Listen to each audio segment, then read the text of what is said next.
Hola papitas. Y papitos, claro. Buenos días, estamos en el Hospital Universitario Nacional. El día de hoy nos encontramos con la profesora y doctora Suheish Meléndez. Ella es doctora, es egresada, es internista de la Universidad Nacional, tiene una especialidad y una maestría en bioética y actualmente pues es docente del Departamento de Medicina Interna de la Universidad Nacional y también pues ejerce la profesión aquí en el Hospital Universitario. Doctora, buenos días. Buenos días, ¿cómo estás? Muchas gracias por la invitación. Gracias, profe. Nosotros aquí arrancamos con una pregunta como muy sencilla, pero que va muy atrás, y nos gustaría saber por qué el interés en medicina, por qué decidió estudiar medicina, profe. Bueno, si te soy sincera, desde el bachillerato empecé a ver una serie de televisión que era IAR, Medicina de Emergencias. Okay. Y mi sueño siempre era trabajar en el área de emergencias, de urgencias. Era una serie muy linda. Yo me acuerdo que uno observaba como todo el proceso de reanimación, pero no solamente eso, sino que cada caso marcaba a cada uno como de los protagonistas, digamos, y uno iba creciendo también como cada caso. Yo incluso muchos años después volví a ver la serie y me encuentro en que también había muchos dilemas bioéticos que se trataban, era, digamos, no era solamente el hecho de reanimar o de tratar o de hacer el análisis o el enfoque que hacían ellos en sus pacientes, sino cómo se trataba la problemática individual de cada uno de los casos y cómo eso también te dejaba una gran enseñanza para la vida. Entonces ahí empezó como por mi interés. Mi papá había hecho algunos semestres de medicina y él también como que me inculcaba. Yo estudié medicina, pues nunca terminó, pero yo terminé medicina y ahí como surgió ese gusto y yo me empecé a presentar a medicina. ¿En dónde estudias medicina, profe? En la Universidad de Antioquia. Ahí paso yo a medicina. Yo me acuerdo que mi papá quería que fuera ingeniera, a pesar de todo. Y yo me presenté en la Nacional de Medellín en Ingeniería de Petróleos en ese momento y en Antioquia en medicina. Y yo, pues gracias a Dios, pasé a medicina. No era sido el gusto por la ingeniería de petróleos. No era. Yo era más porque mi papá me compró el formulario, pero para ingeniería, pero yo quería medicina. Okay. Bueno, o sea, todo inicia desde ese gusto como en el programa de televisión. La verdad es que sí, así fue. Ya cuando empecé ya la carrera, pues me encantó. Yo me acuerdo que en ese momento, pues el programa de la Universidad de Antioquia, los primeros semestres incluían mucho también como relativo a eso que tenía el programa, y era sociología, antropología, biología, ética, y yo me sentía como yo voy a hacer eso en el programa, y me encantó. O sea, yo cuando empecé a estudiar medicina nunca tuve como la duda. Yo dije, esto es lo mío, y sigo en esto. A pesar de que pues se mostró ese interés desde muy el inicio y esa pasión desde el inicio, durante el pregrado, ¿tuviste alguna dificultad, algún momento que dijeras, esto me desborda, o se te facilitó en la mayoría del pregrado? La verdad es que no hubo problemas per se como por la carrera. A mí me gustó mucho medicina y el ambiente que yo tuve como para el estudio fue muy bonito. O sea, éramos estudiantes en ese momento, digamos en la costa. Yo soy de Montería, no había muchas áreas o universidades donde tú pudieras estudiar. Entonces, cuando yo pasé en Antioquia éramos muchos costeños, como decíamos, pero había gente como de todas partes del país. Y fue muy bonito porque yo empecé a conocer como otras culturas, o sea, desde el punto de vista de compañeros y de la carrera. El ambiente era muy bonito. O sea, la verdad, yo no puedo negar que hay algunas asignaturas más difíciles que otras. Me acuerdo que estaba física médica y uno decía, Dios mío, y ahí yo empecé lo que era trasnochar para estudiar. Pero digamos que la carrera por sí no tenía muchas dificultades, muchas horas de estudio, pero yo siempre quise estudiar medicina. O sea, no vi como que en algún momento dudara, como a veces yo veía de pronto en algunos compañeros, no, yo creo que esto no es lo mío, yo porque no estudio otra cosa. No, yo nunca tuve dudas. Hubo muchas dificultades de índole, pues yo era foránea, entonces había dificultades económicas, desplazamiento, no conocía la ciudad, pero nunca dudé de que había escogido lo que era. Te apasionaba. Exactamente. ¿Y cómo fue, ya que nos dices que fuiste foránea, cómo fue ese traslado ¿dónde estuviste? ¿Eras Montería, yo soy de Montería, de un pueblo, de Cereté, que queda muy cerca de Montería. Entonces uno siempre como que todo lo tenía que hacer en Montería. digamos que Córdoba está al lado de Antioquia, en carretera, pues en ese momento todos eran carretera, eran 6 horas cuando había desplazamiento, pero de todas formas tú pasar de un pueblo, porque incluso la ciudad de Montería era muy pequeña en ese momento, eso fue hace muchos años, era muy pequeña, entonces sí pasar a una ciudad grande, en que había metro, tenías que tomar bus, y yo pues antes no, Claro. era a pie, en bicicleta, entonces sí representaba como un reto, pues tuve en el foránea, pero como te digo, gracias a Dios, en ese momento pasamos muchos costeños, yo había mucha gente de Montería, de Cereté y de pueblos cercanos, entonces como que yo hice mi grupo, o sea, yo entré a un grupo que me conocía, te soportaba, te apoyaba, y que teníamos la misma cultura, digámoslo así, entonces no me sentí como tan extraña, porque éramos, yo creo que si pasamos 120 eran por ahí 30, 40 costeños, entonces yo me sentía como en familia, ¿sí? Claro. Exactamente. Claro, y eso te facilitó la transición, pues porque tampoco entrabas como en algo tan extraño. Exacto, es diferente a veces que yo creo que hay, no sé, menos costeños o menos de un área, entonces, no, allá yo me sentía muy feliz, incluso era muy feliz, compartíamos mucho. En ese momento no había redes sociales, no había celulares, ni siquiera computadores, entonces era más el hablar, el que si íbamos a estudiar, íbamos 5 a la biblioteca, si íbamos a estudiar era una mesa de estudio entre todos, entonces uno digamos que construía relaciones muy, muy fuertes. O sea que en ese momento también te permitía no solo el avance académico, digamos, el estudiar en grupo, sino también socializar con ellos, establecer unas redes ahí de apoyo. Exactamente, yo me acuerdo que a veces, yo no puedo negar que como Francia a veces tenía dificultades económicas, se me acabó la plata, no tengo, y yo me acuerdo que entre todos hacíamos, por ejemplo, no sé cómo le dicen ustedes ahora, esos compartires, el almuerzo, y todos traíamos un poquito entre todos, o sea, digamos que yo en la universidad la recuerdo con mucho amor, mucho cariño, no fue traumático, sino al contrario, fue de mucho compartir y de mucho aprendizaje. O sea, a pesar de las dificultades normales, como en cualquier carrera, y pues en medicina también que se caracteriza por eso, pues te llevaste una bonita experiencia de tu pregrado, conociste buenas personas y pues obtuviste una red de apoyo también muy buena. Sí, hubo una red de apoyo excelente. Los profesores en ese momento eran más, no sé, o sea, en ese momento en la Universidad de Antioquia el profesor terminaba siendo también un poquito más amigo, más cercano. Entonces a veces, vamos chicos, nos tomamos un tinto, vamos y los invito a desayunar. Entonces a mí me pareció muy bonita la carrera de medicina, mucha hermandad, y a veces uno terminaba viendo incluso algunos profesores como padres, como maestros. Entonces, digamos que no tengo sino muy buenos recuerdos, a pesar de todas las dificultades que uno pueda tener. Yo tengo buenos, o sea, extraigo siempre lo más positivo de mi paso por la Universidad de Antioquia. ¿Y cuál es una de las cositas, digamos, especiales que te llevas de tu pregrado, o sea, puntuales, que tú digas, sabes que de este pregrado me llevo esto? A mí me gustó mucho porque nosotros teníamos un contacto muy temprano con la comunidad. Yo me acuerdo que desde antropología ya nos llevaron, yo me acuerdo de una vereda, la vereda de Chachafruto, y ahí aprendimos a conocer lo que era la comunidad, a vincularnos, y ya desde cuarto semestre nosotros empezamos a ir al hospital en ese momento con el programa que teníamos, que era semiología del paciente normal. Entonces, yo recuerdo como cuando tú comienzas a tener ese contacto con el paciente y que en ese momento, pues yo sé que ahorita las cosas han cambiado mucho por seguridad del paciente y todo eso, lo que ha venido habilitación, etcétera, nos soltaba mucho. Entonces, tú tenías un contacto con el paciente y ya tú te sentías como médico desde muy chiquito.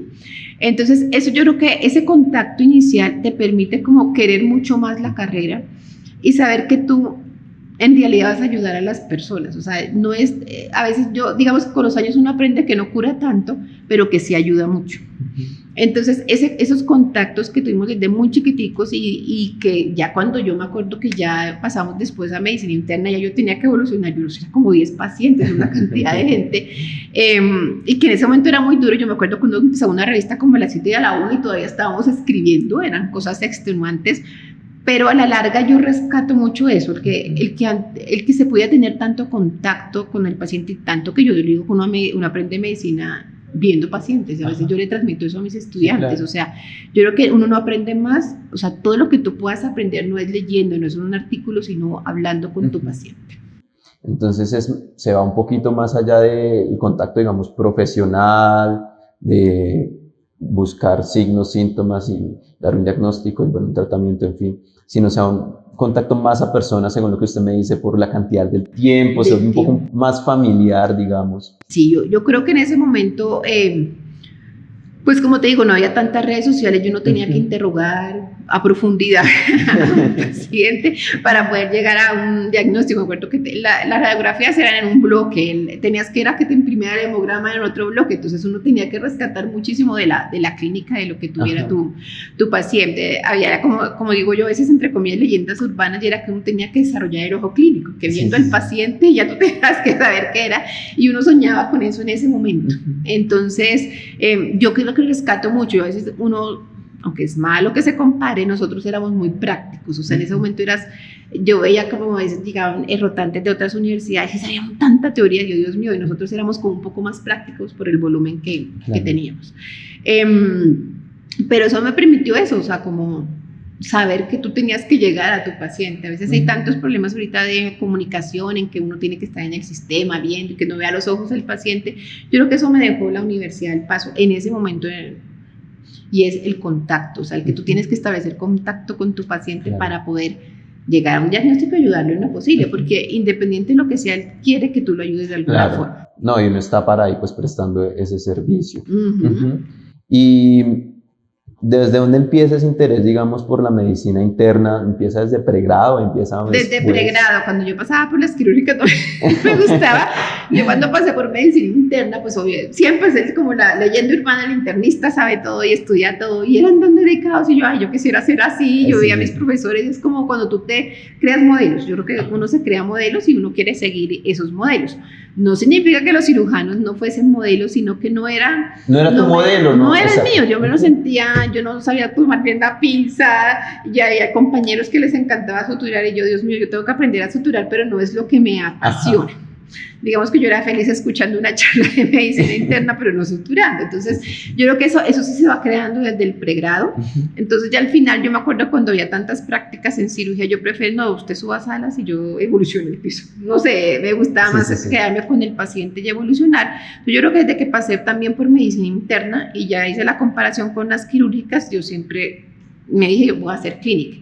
Sí, incluso yo decía, ¿será pediatría o será medicina interna? Ya solo decía incluso un poquito más en el rural, pero siempre mi inclinación fue clínica. ¿Qué hubo en ese rural que te hizo como...? Que me tocó en una unidad neonatal. O sea, el rural hace todo, ¿no? Entonces yo estaba en un hospital que era de segundo nivel, pero tenía unidad neonatal y tenía UCI, pero en realidad era de segundo nivel, era muy básico, digamos, así la UCI y la unidad neonatal. Y cuando yo ya estuve en neonatos, no. Como que no hubo ese clic. No hubo ese clic que tenía viendo pacientes adultos, cuando tenía que evolucionar el piso. Entonces ya ahí yo sí decidí que era medicina interna. Digamos, digo que iba a ser clínica. Sí. Y terminas el rural y puedes acceder a la especialidad. No, en ese momento no, tuve que ahorrar. Yo creo que incluso tuve que hacer durante una época... Cuando era rural, tuve que hacer, uno hacía de todo, entonces algo de auditoría, ¿me acuerdo? Yo entonces ya después cuando terminé rural, yo terminé en ese hospital trabajando, pero después surgió la oportunidad de trabajar en auditoría. En ese momento eso era como algo muy incipiente, y trabajé en auditoría, pero ya estando en el área administrativa dije, no, yo tengo que seguir, ya soy clínica. Entonces me empecé a presentar en Antioquia y en Bogotá, hasta que pasé aquí en la Universidad Nacional. Bueno. ¿Cuánto tiempo duraste, digamos, desde el rural hasta poder ingresar a la especialidad? No, eso fueron como 8 años, pero no inicialmente porque tenía que ahorrar primero. Entonces como a los 8 años fue que me pude ya como empezar a presentar, digámoslo así, con tranquilidad y esperar a pasar. Sí, claro, ¿no? Y qué bonito es ver que no siempre el proceso se da como muy hacia arriba, digamos, pregrado, hacia especialidad, o desde el colegio pueda uno hacer la continuidad de los estudios como muy al año siguiente, sino que hay veces que, digamos, por cuestiones económicas o por otras cuestiones, pues hay que esperar y hacer que los procesos pues no sean así de esa Exacto, yo creo que la vida te va dando las oportunidades, y tú tienes que aprovechar las oportunidades de aprendizaje que te va dando la vida. Sí, claro.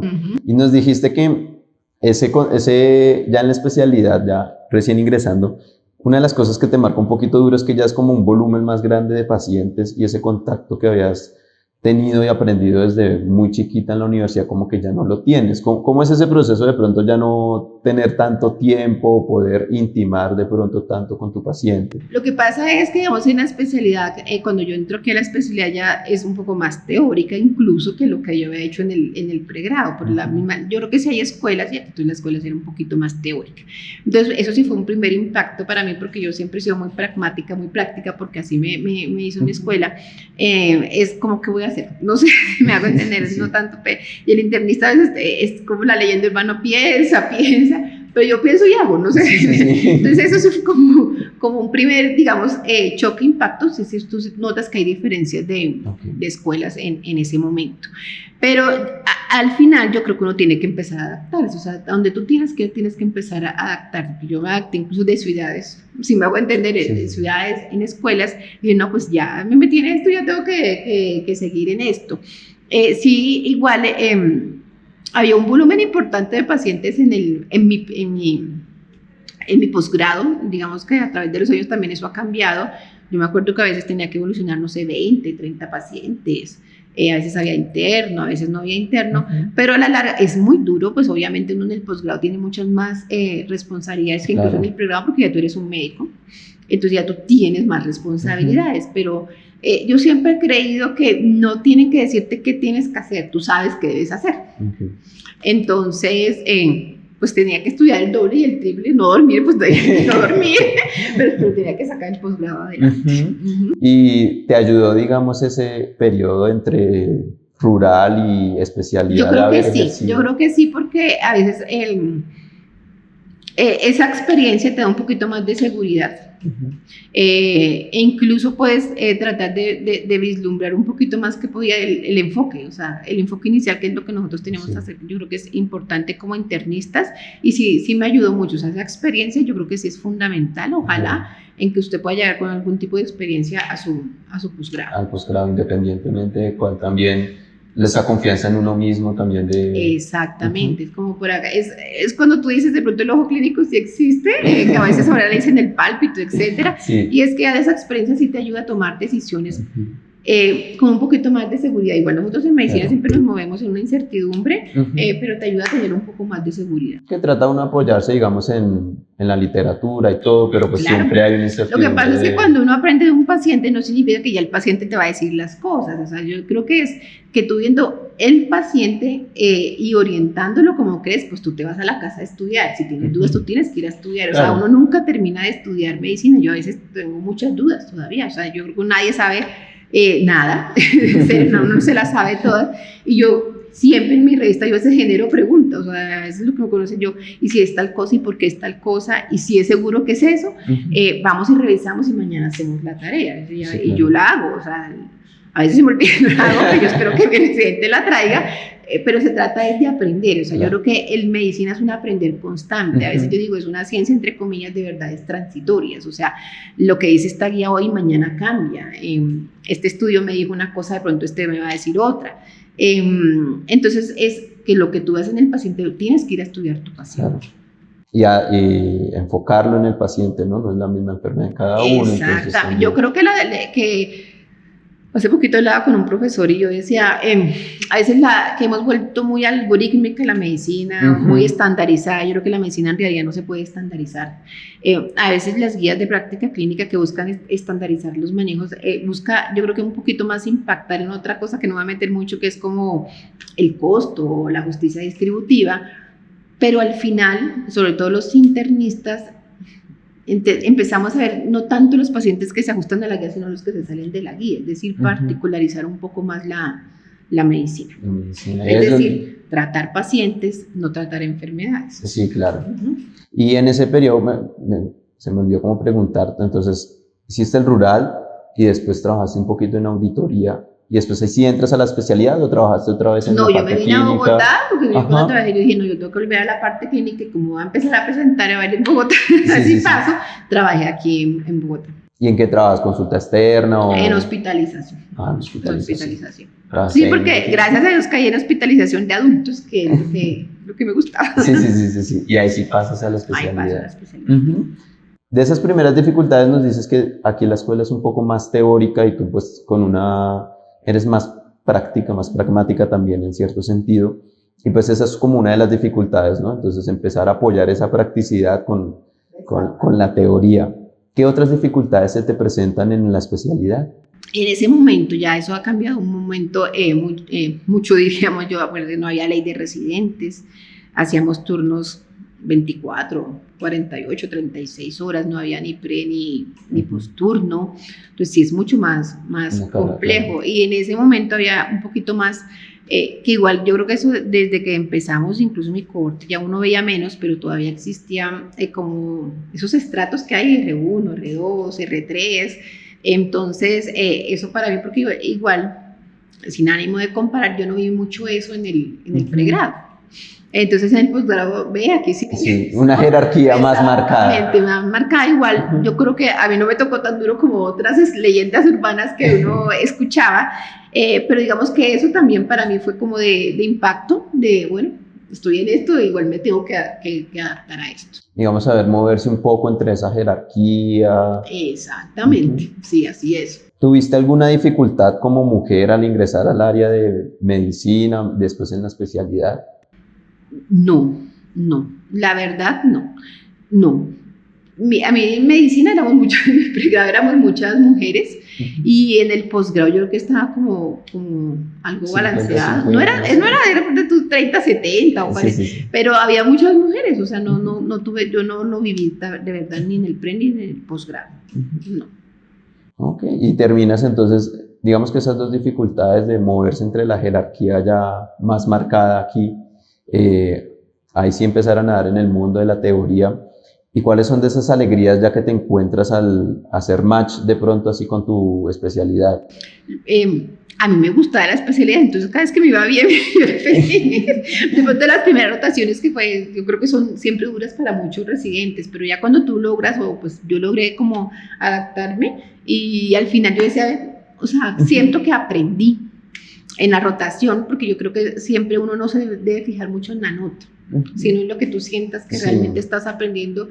Y cuando yo sentía que aprendí, que como que te sentías más satisfecha. Exactamente, o sea, ya sé esto, ya aprendí esto, eso para mí era muy importante. O sea, yo creo que el hecho que tú aprendas o que logres alcanzar una meta es satisfactorio para ti, no que los demás la reconozcan, no que tengas 5 o que saques, sino que tú sepas que tú, entonces que lo sepas, que lo lograste. Para mí eso es muy importante.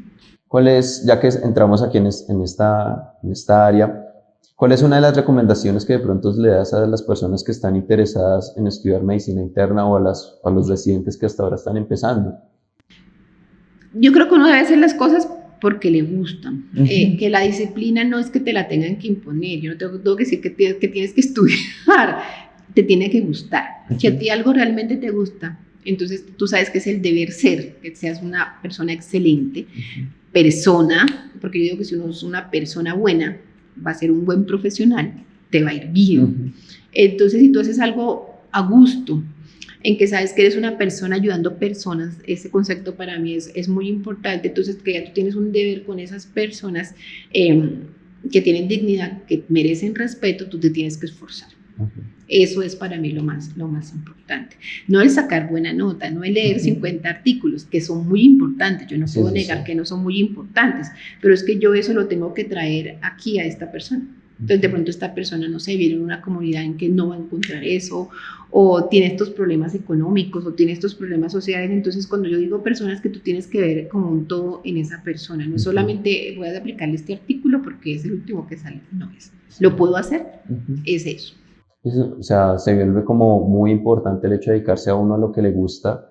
Definitivamente. Sí, claro, y porque también se notará en el interés al momento de uno hacer las cosas, de estudiar, de pronto también de soportar la carga de la misma academia, las horas, la carga emocional de los pacientes, porque pues también son situaciones dolorosas. Entonces son una de las cosas que tú dices, pues dedíquese como a lo que le guste, que ya las cosas van surgiendo si eso le gusta. Exactamente, no es porque vas a ser rico, porque ya en medicina no te puedes ser rico, ni vas a ser millonario, porque tú tienes que hacer lo que realmente te gusta, si no, no eres feliz. O sea, yo creo que es importante que tú te sientas feliz en tu vida. Si tú no te sientes feliz o satisfecho es porque algo más está pasando y pronto no es eso, o algo te está haciendo falta. ¿Sí? Entonces tú tienes que ser feliz. Si tú escoges esa profesión, ese oficio, ese arte, porque tienes que ser feliz con eso que escogiste. Y hablando ya de personas, ¿hay alguna persona paciente que te haya marcado como profesión? De pronto hay muchísimos, pero hay uno en especial o una en especial. Es que son muchos, yo no te puedo claro. decir que de verdad que son uno especial. Siempre tienes una primera experiencia con el niño que ayudaste o con el niño que no pudiste ayudar. Ajá. Con una materna me acuerdo yo mucho que sufrí, estaba en el ruralito, sí. Ni siquiera era rural, y una materna que yo creo que alcanzó a ser, no la atendí yo, no era rural, pero fue muy traumático el parto, y eso fue, yo creo que hubo el niño al fin falleció, y yo decía, Dios mío, esto me marcó negativamente, claro.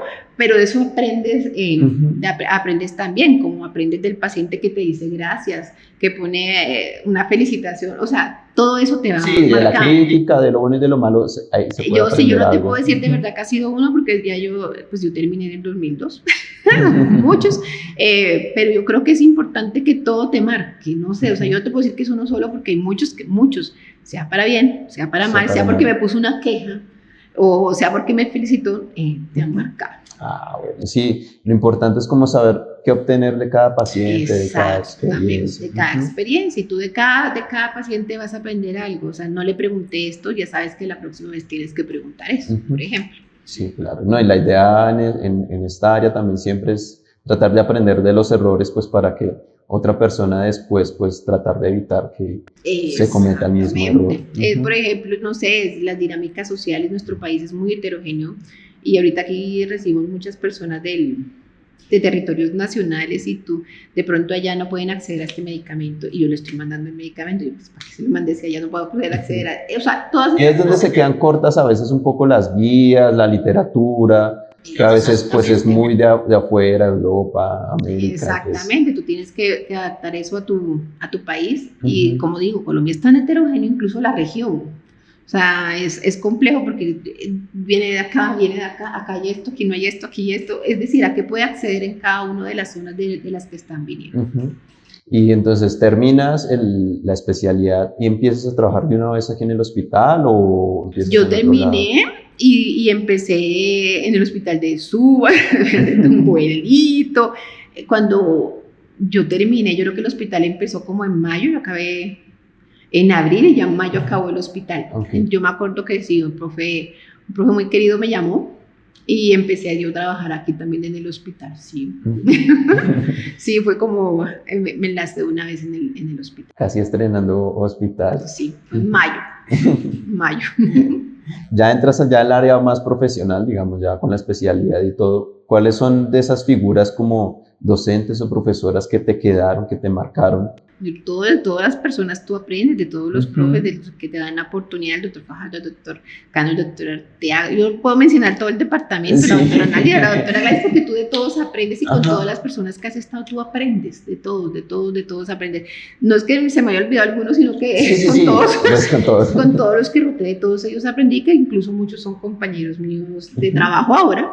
Entonces, y todavía a veces pues cuando yo les digo profes, porque todavía son mis profes, y todavía me llaman, todavía me regañan, pero de todo sigues aprendiendo. Entonces, muy agradecida en general con todos los profesores y profesoras. Sí. ¿Sientes que te hay diferencias? Yo a veces les digo, usted sabe que yo pienso a veces diferente usted en esto, los que muy profundamente me conocen, yo soy muy sincera con ellos, entonces yo de ellos aprendo siempre.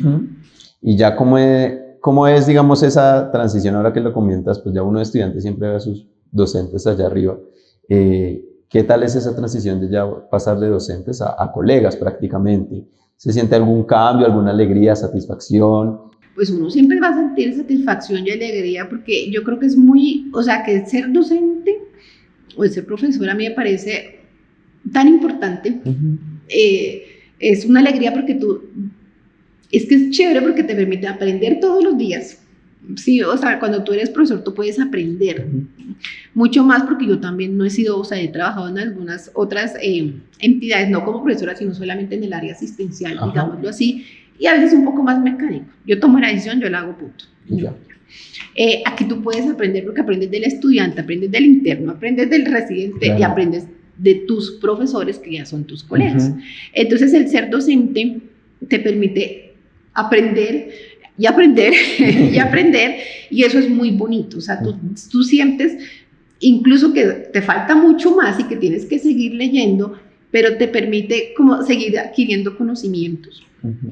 A veces refinando también otros. Refinando otros, actualizándote continuamente, porque medicina, como cuando yo digo transitorios, porque cuántos artículos no salen, cuántas guías de manejo no hay, y tú con los chicos puedes seguir aplicando y aplicando y aplicando. A veces cuando estás en el ámbito solamente de trabajo, es tan mecánico y tú a veces vas haciendo lo mismo, pues no quiere decir que no te actualices, pero digamos que no es lo mismo que estar acá, que es una actualización prácticamente diaria. Claro, y el hecho de estar enseñándole a otros también le permite a uno consolidar sus propios conocimientos, o pues que está el otro que le puede refutar a uno, entonces también exacto, es que eso es importante, el que yo diga una cosa y venga el especialista de la tarde diga otro, o que el otro subespecialista te diga otro. O sea, eso para mí, yo digo, pues bueno, hagámoslo. A veces sí peleo, pero eso te permite, es que a veces uno, cuando tú solito tomas la decisión y trabajas solo, y es algo mecánico, porque yo trabajé, digamos, no siendo docente, tú solo tomas la decisión y ya. Sí, claro. No quiere decir que hay verdades absolutas, pero cuando otra persona te dice, ojo, puede ser esto, ojo, puede estar pasando esto, eso es importante, que te permite aprender. Claro. Y eso te permite aprender para el otro paciente y para el otro paciente. Entonces ya tú sabes, puede ser esto, porque con tal paciente me pasó esto y el infectólogo me dijo esto, por ejemplo. Entonces es muy importante. Se beneficia también los pacientes de ese ámbito educativo y ese ámbito de discusión. Sí, definitivamente. Yo que sí.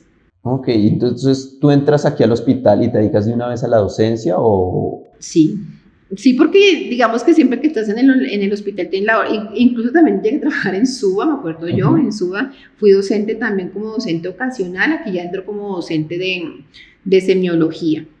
Igual, digamos que eso coincide con mi embarazo y después de la licencia también trabajé un tiempo en Tunjuelito porque dije voy a relajarme, incluso yo pensé en retirarme de la docencia, pero más porque dije no, yo como que voy a ser mamá pero después me llaman, no, venga, siga, entonces sí, así fue. Sí. ¿Qué tal son esos primeros pasos en la docencia? ¿Ya desde antes tú habías pensado en que querías ser docente o es algo que se te yo creo que se fue presentando, presentando cuando era R3, la verdad, cuando fui R3, en ese momento me tocó ser docente y me gustó. Y me gustó y seguí, y seguí, y como que, digamos que se me va mucho a hablar con las profesoras, y se me dio, digamos que yo creo que la vida te va poniendo cosas, y eso uno trata de forzar qué va a hacer, pero a veces la vida te va poniendo las cosas, y me gustó, y a mí me gusta, o sea, me gusta mucho la docencia. ¿Cuáles son de las intenciones o tus objetivos como profesora, como docente? ¿Cuál es tu idea que quieres dejar en tus estudiantes? Yo creo que de pronto no en todos, pero el estudiante que uno logre impactar, por ejemplo, de la medicina interna, diga, como me pasó a mí, yo quisiera ser así, o yo quiero ser internista porque me inspiró este profesor. A mí me gusta eso, yo no te puedo decir... como un modelo. Exactamente, yo puedo decir que uno en un mes que está con ustedes... los va a hacer excelentes médicos, o sea, claro. Eso para mí sería utópico. Yo creo que lo que a mí me gusta es que de pronto aprendan a querer su carrera, que aprendan a ser, que es importante ser buena persona y no solamente como pensar en la parte, sino que no sea importante. O sea, obviamente la teoría es importante, pero ver lo importante que es que aprendan que hablen con las personas, o sea, el contacto con las personas a mí me parece, o sea, que vean eso. Me parecería muy importante. A mí yo no te puedo decir, pero es que sería utópico decir, no, es que va a ser modelo no. Que de cierta forma te puedan ver como un ejemplo, digámoslo así. Y que viene desde que fue como de las cosas más bonitas que te dejó tu pregrado, ¿no? El contacto con las personas, y es algo que ahorita tratas de dejar también en tus estudiantes, que no solo es pues la parte teórica que es fundamental como profesionales, pero también como profesionales es importante no olvidar que estamos tratando con personas. Sí. ¿Y dónde viene después la bioética? ¿Dónde entra ese interés? Cuando yo hice mi primer semestre, yo me acuerdo que tuve un profesor que yo mira que me estaba tratando de acordar el nombre, y ese profesor me dio ética médica. Y era una persona en el pregrado. Y ese señor era tan culto. Era internista, era tan culto, hablaba latín. Yo me acuerdo que hablaba latín, hablaba francés, y en ese momento yo creo que ni siquiera había, porque digamos que no había tantos dilemas o conflictos éticos como ahora. Pero era tan culto, y cuando a veces planteaba algunos problemas, desde el aborto, desde el fin de vida, yo decía, tan chévere, o sea, yo decía, Dios mío, que es como esos modelos que tú te vas planteando. Cuando empezó pandemia, yo siempre había querido estudiar filosofía. O sea, es como una de las cosas que tú vas teniendo ahí. Y dije, bueno, voy a empezar filosofía a distancia, en pandemia, porque igual a mí me tocó trabajar mucho en pandemia. Yo dije, algo más tengo que ya empezar a hacer, es decir, algo que yo siempre, porque uno ve a veces con pandemia como la muerte ahí, yo vi pues muchas muertes. Sí, que a veces uno se le olvida que puede ser tan... Exactamente, entonces yo dije, ¿qué tal que uno se muera en cualquier momento? Y hay cosas que yo quiero hacer y que no he hecho. Y siempre fue un sueño como estudiar filosofía. Entonces yo empecé filosofía a distancia. Cuando empecé filosofía a distancia, una de las asignaturas que alcancé a ver fue ética. Cuando empecé a ver ética, me gustó mucho ética. Entonces yo, digamos, cuando yo dije, pero ¿por qué yo no hago bioética? Porque ahí tengo, digamos que uno de mis dos mundos, medicina, sin que bioética tenga que ver solamente con medicina, digamos más la bioética clínica y la ética. Y ahí empecé a hacer las averiguaciones, y en ese momento, como todo era virtual, incluso se te facilitaba un poco más a las personas, claro, que yo era docente, igual trabajaba, estaba negativa, y por edad muchos profes se fueron, por edad yo me tuve que quedar en negativa viendo COVID. Entonces yo dije, pues vamos a ver, ya que están tantas cosas virtuales, empecé. Entonces empecé bioética en el Bosque, que en ese momento, si bien es presencial, en ese momento fue... Estaba virtual por la situación. Exacto, y ahí hice la especialización y me encantó. Ya se acaba pandemia y ya todo vuelve como a la presencialidad, pero ya yo estaba acá. Entonces tampoco podía decirte que iba a poder ir presencial, aunque era un encuentro mensual. Pero mi hija todavía estaba pequeña y yo dije, no, lo voy a empezar a buscar. Entonces... digamos, unas docentes de enfermería, yo empecé a ver, me recomendaron una universidad que ya logran hacer muchos posgrados, entonces con la Universidad de La Rioja, ellos empecé a ver y tienen el magíster. Exacto. Igual ellos son sincrónicos y asincrónicos, o sea, tú puedes meterte y eran clases diarias. Y pues hagámoslo acá, y yo voy a hacer ya la maestría, entonces acá el magíster, y fue un año pasado, un año y 5 meses, y ahí lo terminé. ¿Y cómo te nutrió eso, digamos, como profesional en tu práctica? Mucho. Yo creo que la bioética igual es como otra cosa que me ha cambiado la vida. Yo digo, la bioética sí me cambió la vida, porque tú aprendes, digamos, a ver a la persona, al paciente, como la persona. Entonces, ya a mí me empezó a plantear muchas cosas. A veces uno tiende a ser muy distanásico, o hacemos muchos procedimientos futiles, porque ni siquiera le preguntamos al paciente qué quiere. O sea, tú comienzas como a reevaluar muchas cosas que haces en tu práctica diaria, y no solamente en la práctica, sino en la vida. O sea, eso también te cambia las relaciones con los demás, digamos, no solamente en tu trabajo, sino en tu relación, la forma de relacionarte con el mundo y con los demás. Entonces, a mí la bioética me ayuda, o sea, es como otro cambio de vida, es así, de chip y de mentalidad. Un antes y un después de... Sí, la verdad, sí. Aprendí muchísimo, o sea, es como, tú te comienzas a plantear muchas cosas de tu quehacer diario, de tu quehacer. Entonces, a veces... te das cuenta que hay muchas cosas que tú crees bien, pero no estaban bien, o que al final aprendes que eres una persona y que estás en un aprendizaje y un ensayo-error en tu vida, pero ya no lo veo como con paranoia, o estoy embarrando, es que yo tengo que saber, no, ya me calmó, digámoslo así. Digamos que en un principio sí fue como algo así, ¿o no? De pronto la estoy embarrando mucho, ¿o no? No, digamos que no es tanto eso, sino el que tú te das cuenta que no puedes tener, a veces hay digamos, entre los médicos mucha competencia, supongamos así, o tú mismo te planteas constantemente el que tienes que saber y aprender, el saber y aprender. Entonces la ética o la bioética, o sea, te permite ver el mundo en general como desde otra perspectiva, si te digo la verdad.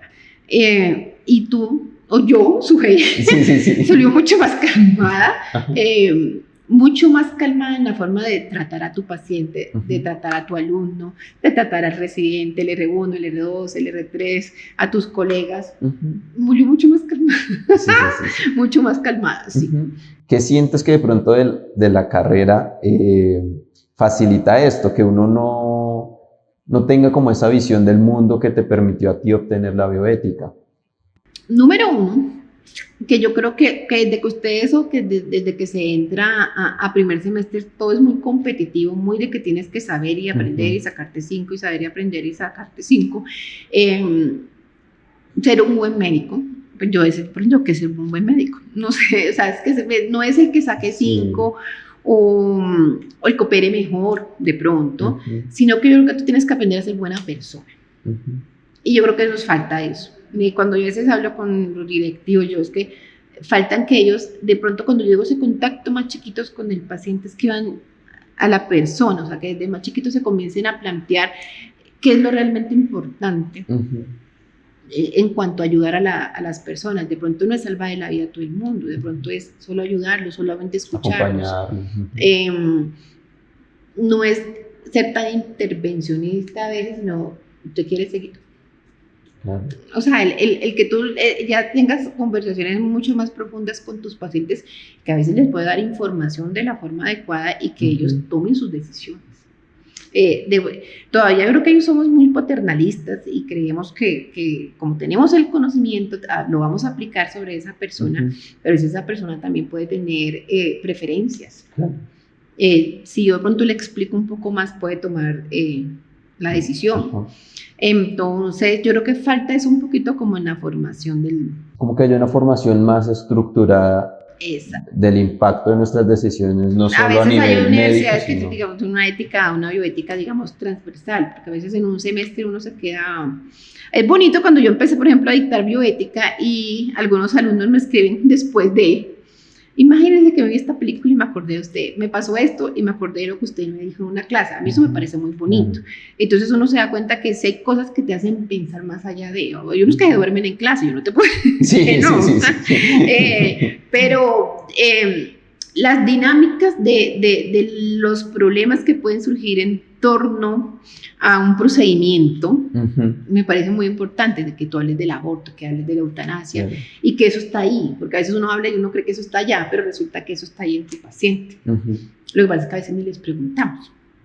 Entonces eso me parece a mí muy, muy bonito desde el punto de la bioética para aplicar al paciente y para que ustedes lo aprendan. ¿Siente que es un poco problemático el hecho de que hayan tantos pacientes por profesional que limitan este ejercicio de la bioética y de escuchar al paciente como de pronto yo creo que debería hacerse? No es tantos, porque aquí incluso somos poquitos pacientes.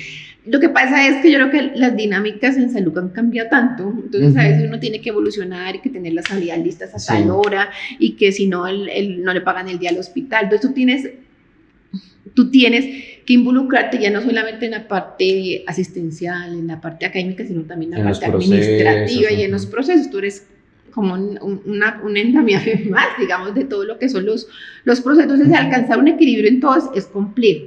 Es complejo. Eso uno se frustra y yo, Dios mío, como si tengo 5 ingresos, yo voy a acabar hoy a las 9:30 de la mañana. Cuando no hay estudiantes es un poquito más fácil, ya cuando hay estudiantes, digamos, es un poco más, pero igual tampoco yo como soy tan pragmática, digo, yo tampoco soy de revistas tan extensas.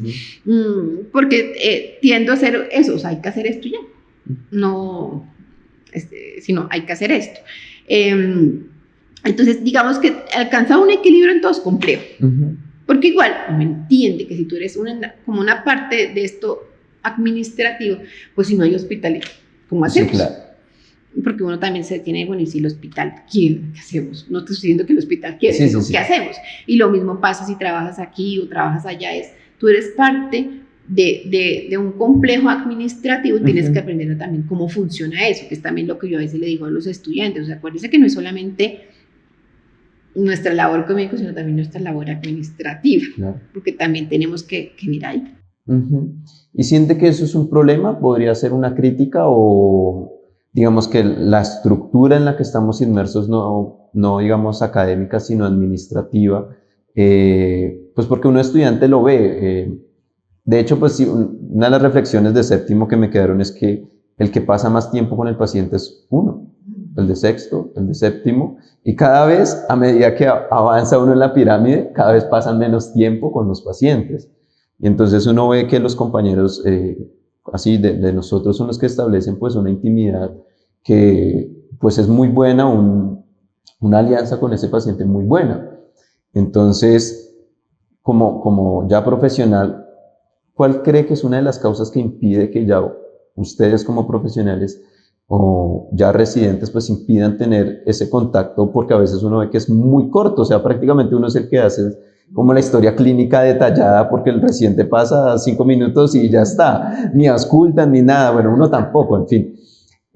La crítica va para todos. Entonces, ya como profesional, ¿cuál cree que es una de esas limitaciones que uno tiene, que no ve? Pues eso, que estamos inmersos, como te digo, a veces en sistemas de salud. Yo no te puedo decir que solo en Colombia. Yo he escuchado, claro, por ejemplo, no hacia el país, no, es que ya son 15 minutos, Dios mío, 15 minutos, yo quedo 15 minutos.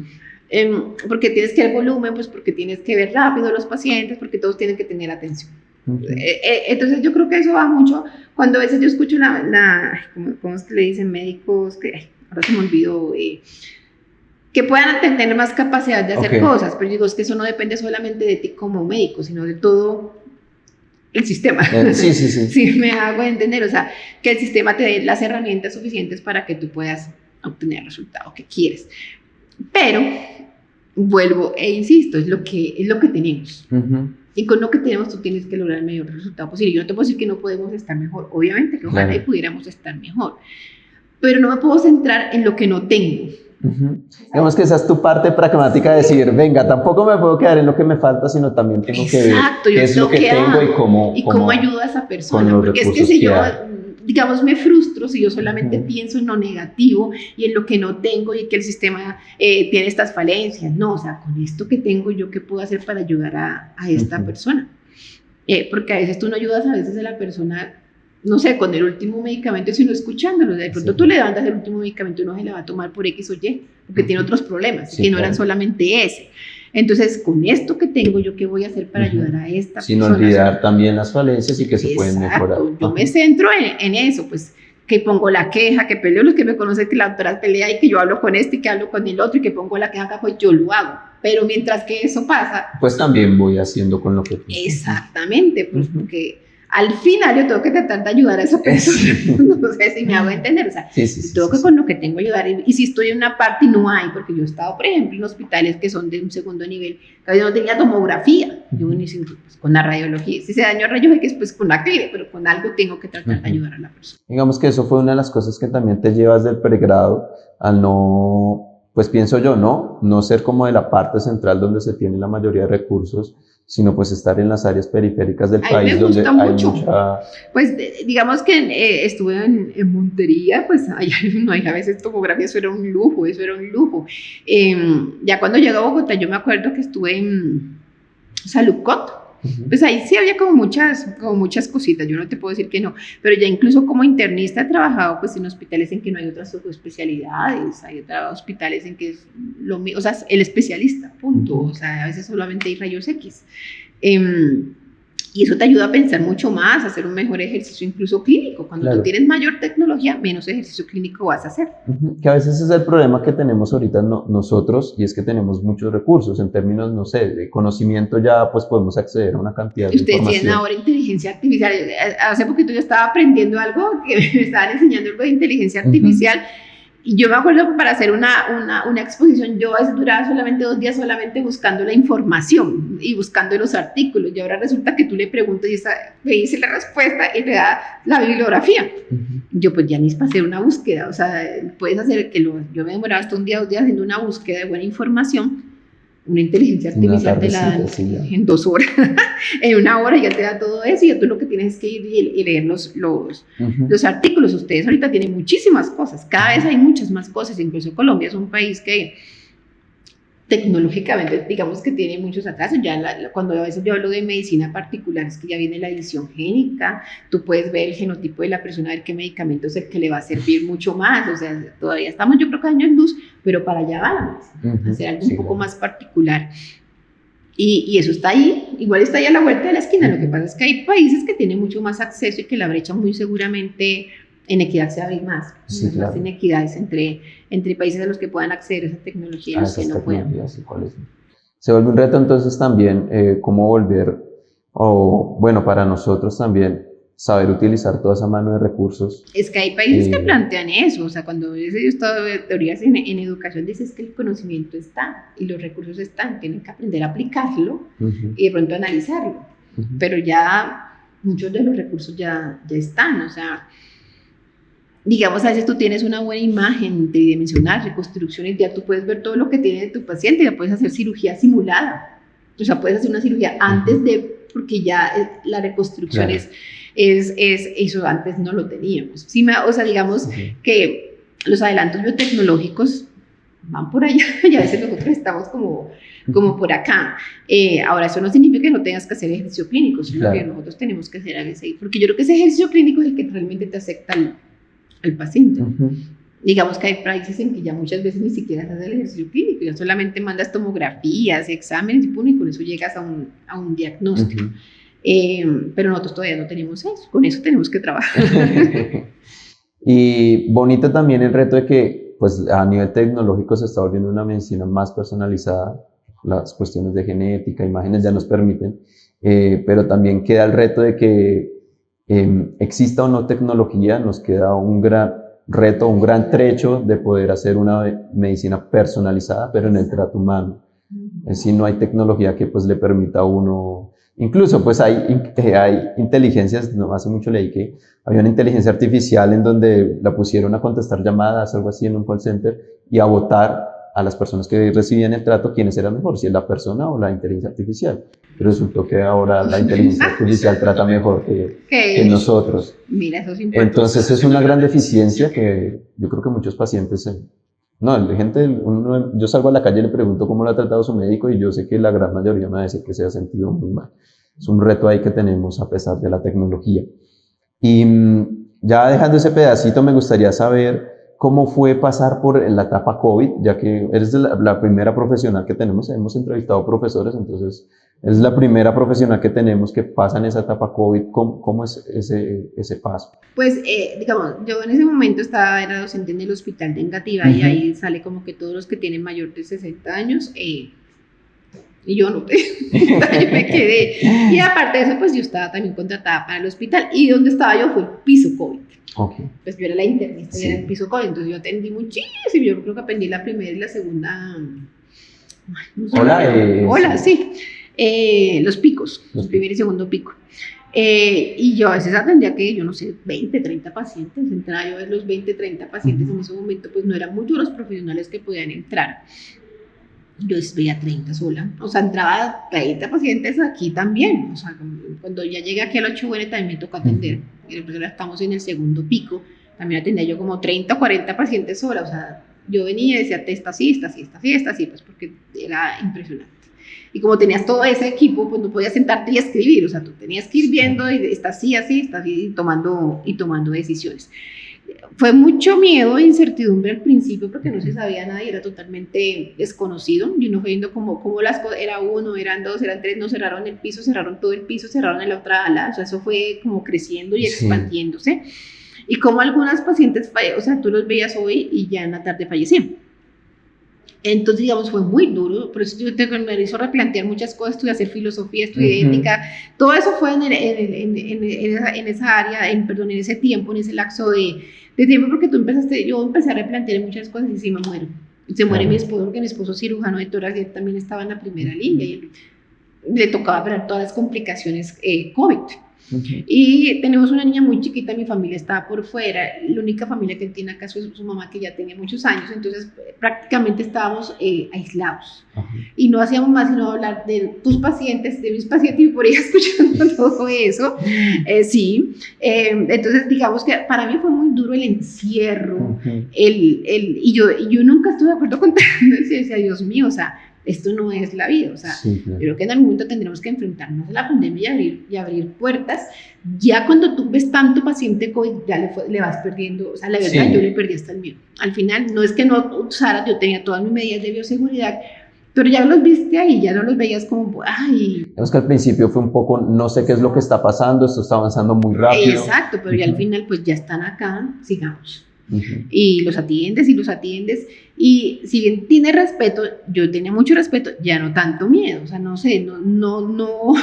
Yo decía, ay, ¿qué tal que muera? Pero ya no tenía yo tanto miedo como antes. Incluso mi esposo, yo me acuerdo que él no se quitaba la careta y al final ya se fue quitando la careta, solo usaba las gafas. La vacuna pues sí cambió todo, yo no empecé a ver que la vacuna sí ya tuvo las formas graves, ya las dejaste de ver y ya no fallecían tantas personas.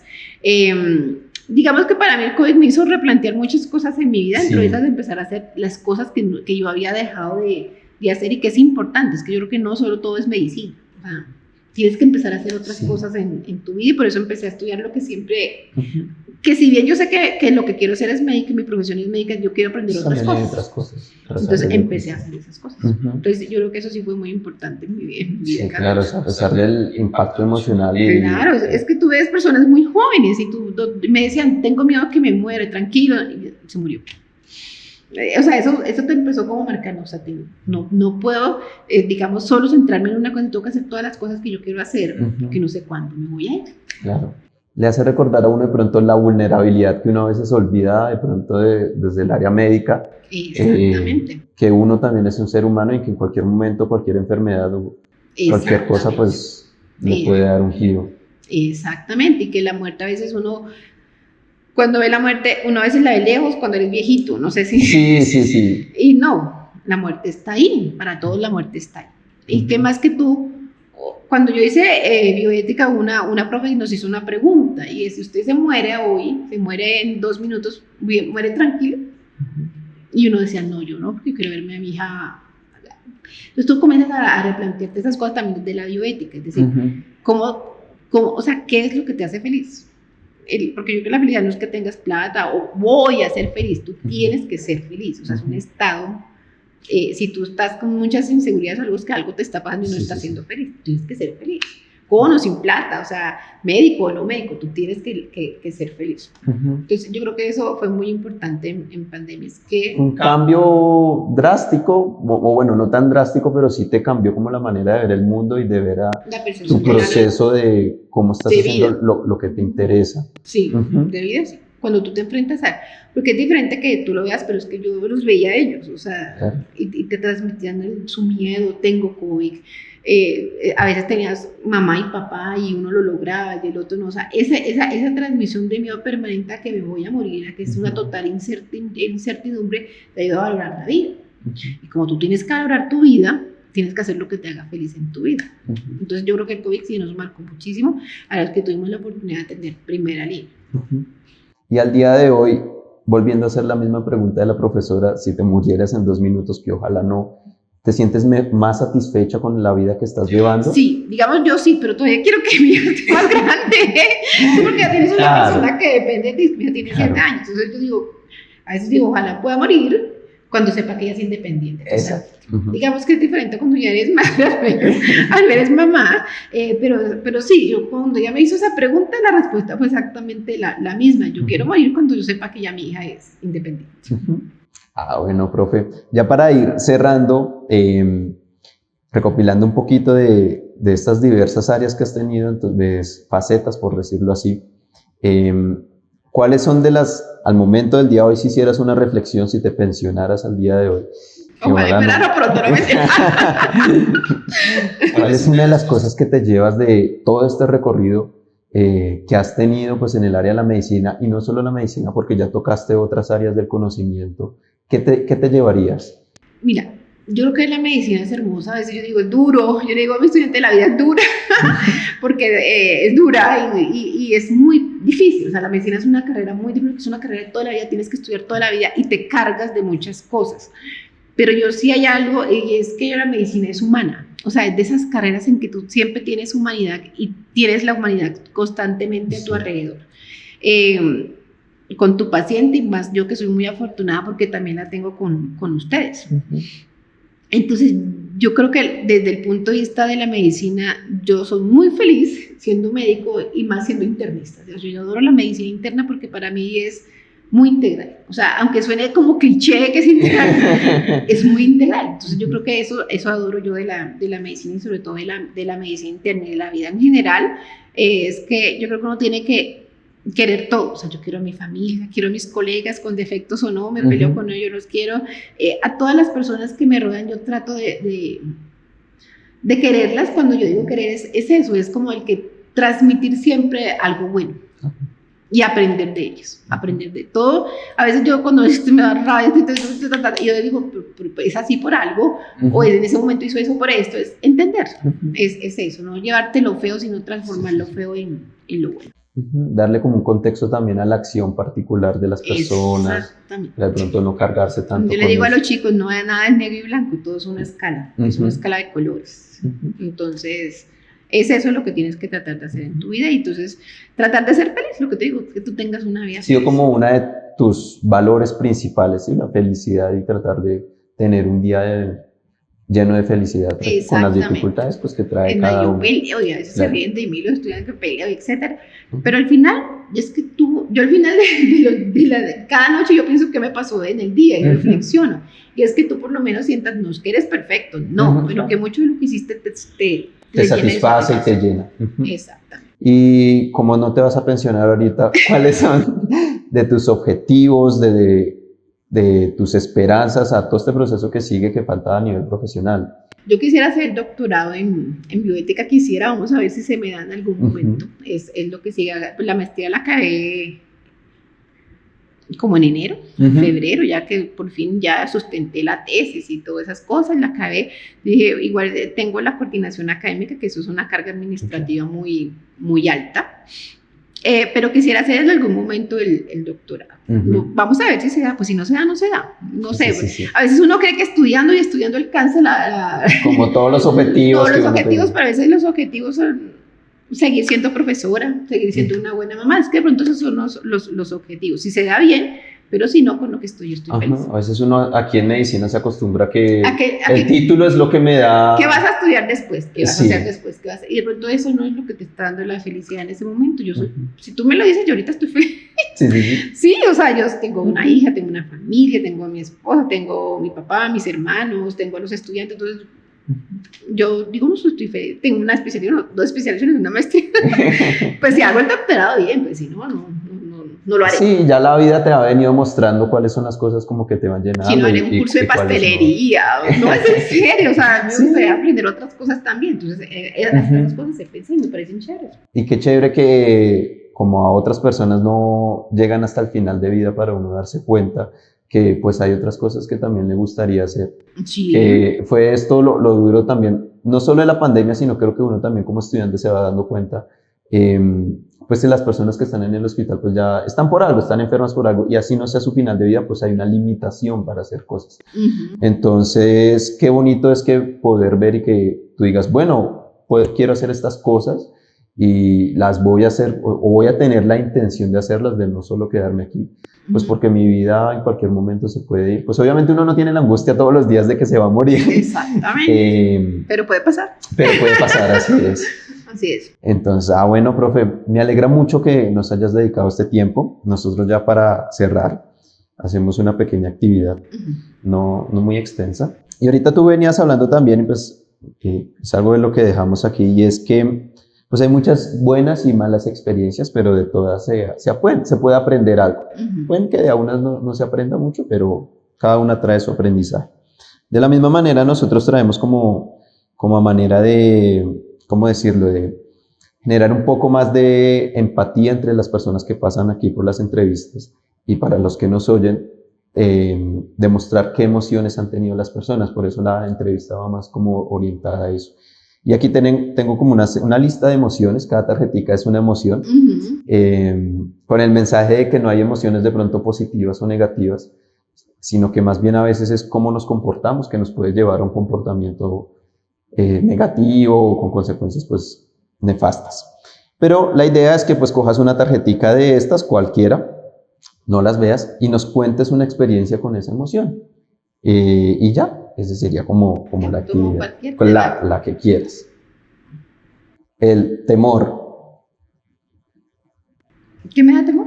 ¿O qué te dio una situación de temor que hayas tenido, que te haya marcado? ¿El COVID? Ujú. No, yo creo que eso sí, Sí, sí, sí. a los que tenemos mucho COVID, pues que yo vi mucho COVID, digamos que sí nos marcó. Ujú. Pero yo creo que es como la incertidumbre, no sabes qué es, no sabes qué va a pasar, se va a acabar el mundo, no se va a acabar el mundo, va a morir yo, va a morir mi familia, mi mamá. O sea, digamos que, y como mi familia estaba ya en Montería, yo casi un año no vi a mi familia, yo estaba acá, es como, ¿cómo les estará yendo allá? Eso.